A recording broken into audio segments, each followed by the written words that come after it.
Welcome to my Me Time Monday wellness hack on how dopamine design can overcome depression rooms. This is a Me Time Monday wellness hack, which is part of our Self-Care in 7 Minutes video series. I'm Sherry Snelling, gerontologist, author of Me Time Monday, and CEO of the Caregiving Club.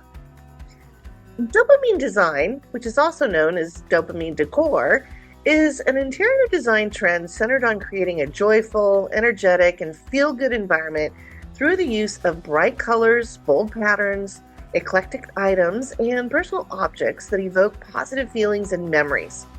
This design approach aims to provide a small daily hits of pleasure by layering items that bring personal happiness, thereby boosting mood and overall well-being by influencing the brain's reward system.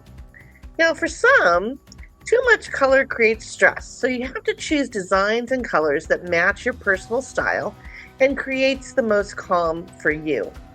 Many people choose muted blues or sea greens, two colors that are typically associated with calm and soothing. Blues and greens have a reaction in the brain that reduces respiration as well as lowers blood pressure. It is because these two colors represent nature and food sources, meaning plant life and water, that calms the ancient brain. In my Me Time Monday book, I talk about the 4 happiness hormones, of which dopamine is one of them. Dopamine is a hormone tied to the reward center of our brain. We get a burst of happiness when we receive or see something like a beautiful room. Now, in my Me Time Monday book and in webinars and workshops I do on neurodesign at home, I talk about the 5 C's of age-friendly design.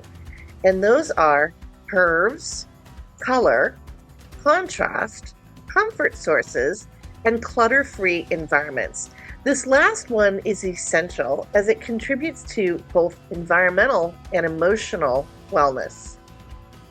Now, what is trending on TikTok is the term depression rooms, which relates to homes that have cluttered spaces. We know there is a real connection between clutter and negative mental health issues. When we enter a room that has clutter, our autonomic nervous system is sent into a stress response or fight or flight. It is because our ancient brain is triggered to sense danger from what it cannot see. In addition, as we age, our risk for falling increases, and having cluttered rooms or hallways poses additional risks to our health. Now, a University of Kansas study found 61% over 60 say they have too much stuff. And according to a study in Personality and Social Psychology Bulletin, people with cluttered homes are more prone to depression and fatigue and have higher levels of the stress hormone cortisol than those who describe their homes as relaxing and uplifting. Only 10% of homeowners in one study said their homes are clutter-free. 10%. And more than 1/3 said they didn't know where to start, but it won't happen with magical thinking. So there are several ways you can start to declutter, even if you are an overwhelmed, busy caregiver. Here are several hacks to get you started on creating a sanctuary home instead of a safety hazard. Think small steps. This is the essence of the Me Time Monday program. Doing things in small bites or steps help you start to feel control over your environment. You have conquered and accomplished something that brings you pleasure. This is what we call a dopamine release. So just take one drawer or one section of your closet, like maybe your jackets, or one shelf or drawer in the kitchen or other space, and kickstart your control over clutter with small steps. Another dopamine design hack when it comes to clutter is to set a timer. Let's say you want to tackle your closet, or if you are a caregiver, maybe you are doing this to help an older parent. Don't feel overwhelmed by a job that you know may take hours or even days. Instead, look at it as a journey of 1,000 miles that starts with one step. Again, we love the number 7 because it is manageable for busy caregivers, so you can set a kitchen timer or your smartphone for 7 minutes and go to town. It may not feel like you are making a lot of progress in the beginning, but after a few 7-minute sessions, you will start to feel the dopamine release and rush of decluttering.